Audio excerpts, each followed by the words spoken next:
Amém? Glória a Deus. É poder, né? É poder. Então, segunda vinda aqui, que ocorre no final da tribulação.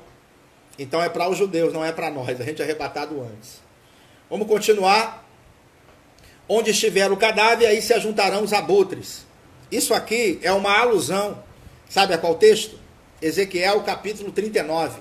O texto que fala da grande ceia de Deus, que está se cumprindo também no Apocalipse, no capítulo 19, ali no final. Se você botar Ezequiel 39 e Apocalipse 19, um do lado do outro, você vai ver que os mesmos termos são usados ali.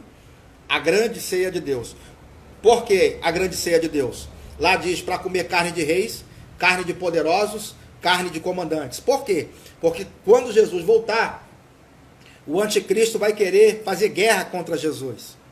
Mas a Bíblia diz que vai sair uma palavra e ele vai destruir todo o exército do anticristo. Ó, uma palavra só. Aleluia! E vai ser tanta gente morta que vai se demorar muitos anos para recolher todo mundo. Todos os mortos, né? Que vão sair. Depois você coloca Ezequiel 39 com Apocalipse 19, são passagens correlacionadas. Estão se cumprindo ali, a segunda vinda de Jesus. Por isso o capítulo 38 de Ezequiel não pode ser uma batalha que ocorre antes da tribulação. Isso aí já é outro assunto, viu? Isso aí já é outro assunto, não vou falar não para não te confundir. Vamos aqui em frente então. Logo em seguida a tribulação daqueles dias, o sol escurecerá, a lua não dará a sua claridade, as estrelas cairão do firmamento e os poderes do céu serão abalados. Veja que é em seguida, após a tribulação, é a segunda vinda, Cristo voltando para reinar. A igreja sai antes no arrebatamento, passa 7 anos com Cristo no céu, e no final da tribulação a gente retorna com Jesus. O texto também diz: então aparecerá no céu o sinal do Filho do Homem, todos os povos da terra se lamentarão, e verão o Filho do Homem vindo sobre as nuvens do céu com poder e muita glória. Ele enviará os seus anjos com grande clangor de trombeta, os quais reunirão os seus escolhidos. Aqui são os convertidos da tribulação, a gente já tratou sobre isso, dos 4 ventos de uma a outra extremidade dos céus. Então, aqui é a segunda vinda de Cristo, quando ele pisa na terra e vai estabelecer o seu reino. Então, a igreja não passa pela tribulação, ela sai antes. A tribulação, nós vimos aqui, é destinada aos judeus.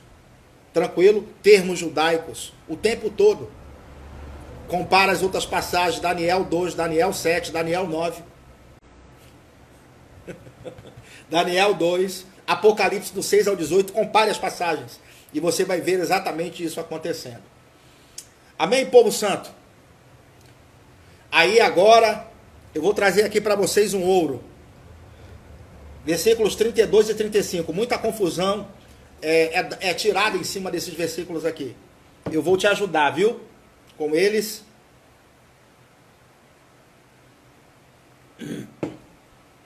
O texto diz: aprendei, pois, a parábola da figueira.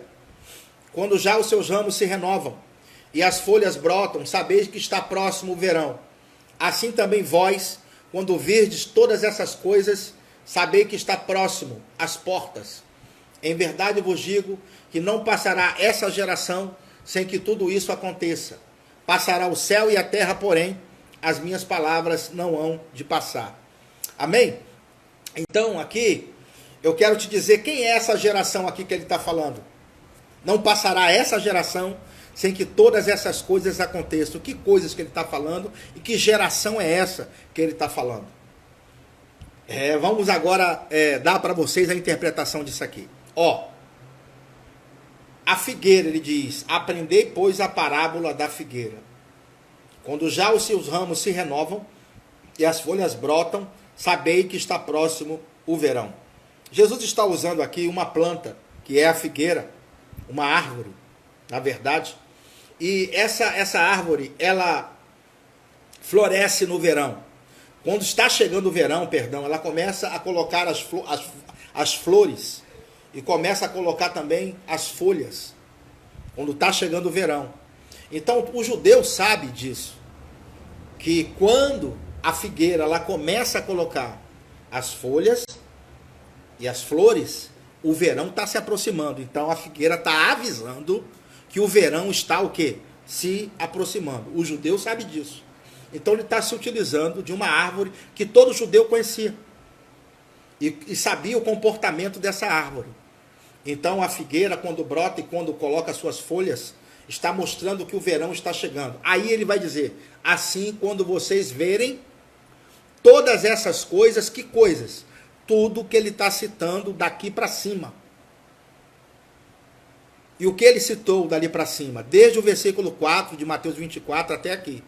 Ele falou sobre a primeira parte dos sinais que antecedem a sua vinda, que ele chamou de princípio das dores, que estão se cumprindo dentro da tribulação. Todos os sinais que ele está falando aqui estão dentro da tribulação. Vamos lá?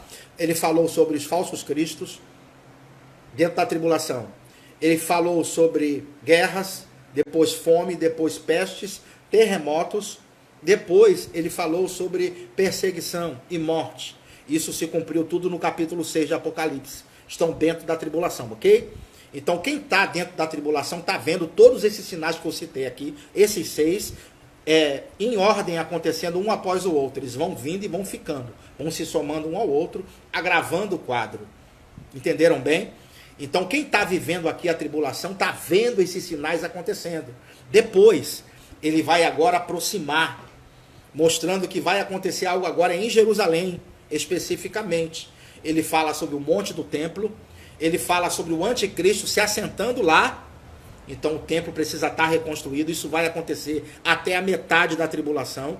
A primeira parte dos sinais que eu citei, esses 6, acontecem até a metade da tribulação, a primeira metade. Da segunda metade para frente é o que ele chamou de grande tribulação. O anticristo se senta no templo e começa então a perseguir os judeus. Nós vimos os judeus sendo aconselhados a orar para que a fuga não se dê no sábado, nem no inverno. Fala das grávidas na hora de fugir, das que amamentam, da dificuldade de fugir. Fala dos que estão procurando o Cristo. E vão procurar o Cristo nessa hora, porque vai ser um momento de dificuldade. E eles vão olhar para as profecias, quando Jesus vai voltar. É eles que estão procurando o Cristo. Nós já achamos Cristo faz tempo. Então, quando quem estiver na tribulação começar a ver todos esses sinais acontecendo, um após o outro, é como se fosse a figueira, mostrando que o verão está próximo, através das suas folhas e flores, que começam a ser colocados para fora antes do verão chegar. Porque o símbolo máximo do verão não é o sol? O símbolo máximo não é o sol brilhando no verão, o calor, o sol. E Jesus não é o sol da justiça. Jesus é o sol que vem, irmãos. Anunciando o verão chegar. O verão é o tempo de bênção que a terra vai experimentar no milênio. Porque Cristo vem para governar a terra por 1000 anos. Serão 1000 anos de paz, de prosperidade. No curso avançado de escatologia, nós estudamos sobre o milênio, nós falamos como será a vida no milênio, vai ter trabalho no milênio, vai ter morte no milênio, o homem vai viver muito no milênio, porque Satanás vai ser preso assim que Cristo chegar. Os demônios todos que assolam a humanidade serão presos. Vai ser um reinado de paz e de prosperidade. Cristo vai governar a partir de Jerusalém, o homem vai viver muito. A vida do homem será como a da árvore, como diz lá em Isaías. Então, tem muita coisa para ser ainda, para acontecer, e nós precisamos ordenar as coisas. Então, quem está vendo esses sinais, começou os sinais, pode contar 7 anos, o sol da justiça chega. Cristo vem para estabelecer o verão. Oh, glória a Deus! Cristo veio para estabelecer o seu verão. Entenderam aí? Então, ele diz o seguinte, vamos ler agora o texto sobre essa perspectiva. Aprendei, pois, a parábola da figueira. Quando já os seus ramos se renovam e as folhas brotam, sabei que está próximo o verão. Assim também vós quem estiver na tribulação, né? Quando virdes todas essas coisas, sabei que está próximo as portas. Que coisas são essas? Todos os sinais. Fome, peste, praga, terremoto, dentro da tribulação, ó. Como é que faz sentido? Dentro dos 7 anos de tribulação. Quando vê tudo isso, o cerco a Jerusalém, olha, o anticristo se sentando no lugar santo, perseguindo os judeus. Quando eles verem essas coisas, os judeus, principalmente, Está próximo às portas. Quem está próximo? Cristo, o sol da justiça vindo, estabelecendo o verão. E é o tempo de paz e de prosperidade sob o seu governo. Agora ele vai falar uma coisa que eu vou revelar para você que é interessante. Ele fala assim: em verdade vos digo que não passará essa geração sem que tudo isso aconteça. Que geração ele está falando?